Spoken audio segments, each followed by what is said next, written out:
Hello friends and welcome to the Southern Mountain Kitchen. Today we're making Philly Cheesesteak Sloppy Joes.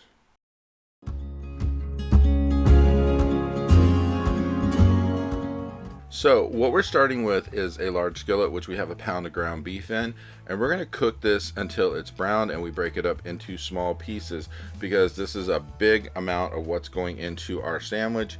And if you don't know what a Philly cheesesteak sloppy joe is, it's kind of like if you took the idea of marrying a sloppy joe with a Philly cheesesteak.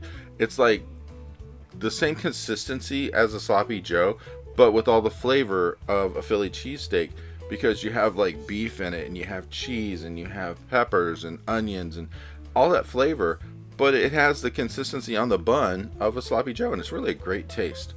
So we're going to cook this ground beef until it's completely browned, and then once we get it all broken up and brown, we're going to remove it from the pan. One thing though, as we remove it from the pan, you want to leave the oil in the pan because we're going to use this to cook the next ingredients. So go ahead and scoop this out onto a plate and set it to the side because we will be bringing this back later. Good thing to have at this point is a slotted spoon because as you lift out this ground beef, you're going to be dropping out the oil at the bottom of the spoon. It'll go back into the pan, not onto your plate. So, you know, it's less mess this way. But this is your friend right now. Get a slotted spoon if you don't have one. And go ahead and get this out completely, and we're going to move to the next step.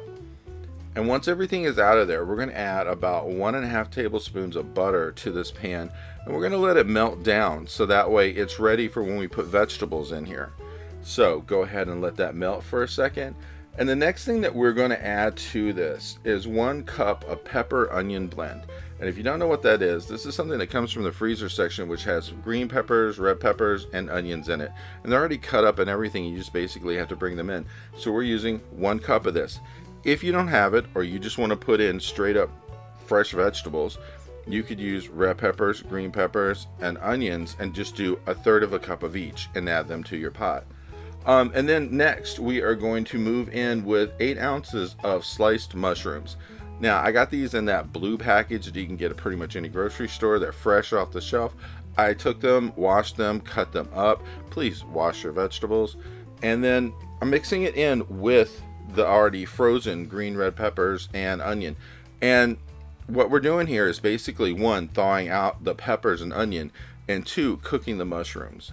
So we're going to let this go for anywhere from like 4 to 5 minutes, but we're going to mix it along the way because we don't want the mushrooms just to sit in one place because we want them to cook on both sides. So you're going to have to flip them around as you stir things up. But like I said, it's doing double time here because it's cooking the mushrooms and actually bringing up the temperature of the green and red peppers and onions. So by the time you get to about 5 minutes maybe, you're going to definitely be in good shape. One thing you can look for to see if your mushrooms are cooking is when you put them in, these were really white, but as they cook, they're going to go kind of beigeish. They're going to change in color, and then you can tell what parts aren't cooked enough or if you need to flip them or do whatever. But as I said, you want to keep moving this around as it's going because we don't want anything just to sit in one place too long and cook on one side and possibly burn or get a little dark on one side but not on the other. So you just want to keep mixing them up. So as this is going, we're going to maintain the temperature of medium-high heat, and we're just going to keep periodically mixing them up.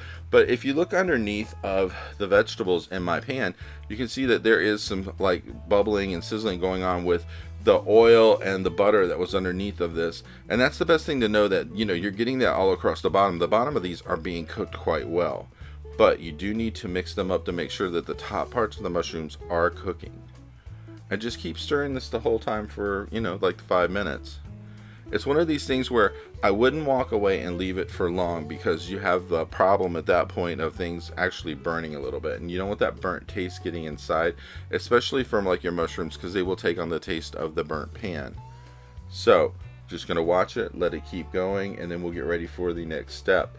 And once we get these thoroughly cooked, we're going to be bringing back our beef that we removed from the pan originally. So what you want to do is just make sure that you watch these mushrooms and see how their color is. The best thing about it is if you pay attention to this, you can't mess this up. Walking away and getting distracted, you could. But as you can see, mine are starting to really cook through and they're looking really good. Now, as we're going along with this, one thing to remember is you're going to need at the end of this some buns and some cheese, because we're going to use provolone on this to put on top.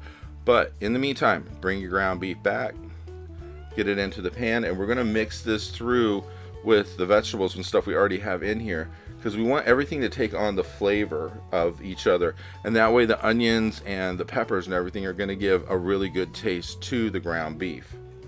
So keep mixing it up as we're doing this, and pretty soon we're going to start adding more ingredients to this, because the next thing you're going to need is a cup of beef broth. And once we put this in, this is going to be the base of making the sauce that holds this all together. And it's one of those things where it just, it's going to have a great flavor to it. So we're going to take a cup of beef broth. We're going to add in 1 tablespoon of cornstarch, which is a thickening agent. Mix it up until this turns color. It's going to go from a brown to kind of like a coffee-ish color in a way. And then after that, we're going to put this in. But with the cornstarch in it, that's going to help us have that thickness that we want, that's going to bind everything together. So once you have this poured into your pan, we'll move on to the next step, which is 1 tablespoon of Worcestershire sauce. Then to this, we are going to add 2 tablespoons of ketchup.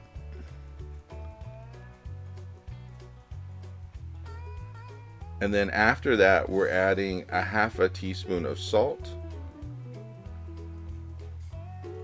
And then a ½ teaspoon of black pepper. And we're going to mix this all up, because at this point, this is a lot of what you need in here to make this work. We're going to cook this until we cook the liquid in a bit. So basically we're cooking down the liquid to make everything blend together and become more of a solid mass, so that way when we put these on our buns, they're for the most part going to stay on. It is, basically a sloppy joe in a way, so it will make a little bit of a mess, but we're going to go ahead and cook it down. And what we're trying to do is take out about 70% of the excess fluid in this, which basically that's going to take a few minutes to do. So you're going to cook it, like I said, on like a medium high.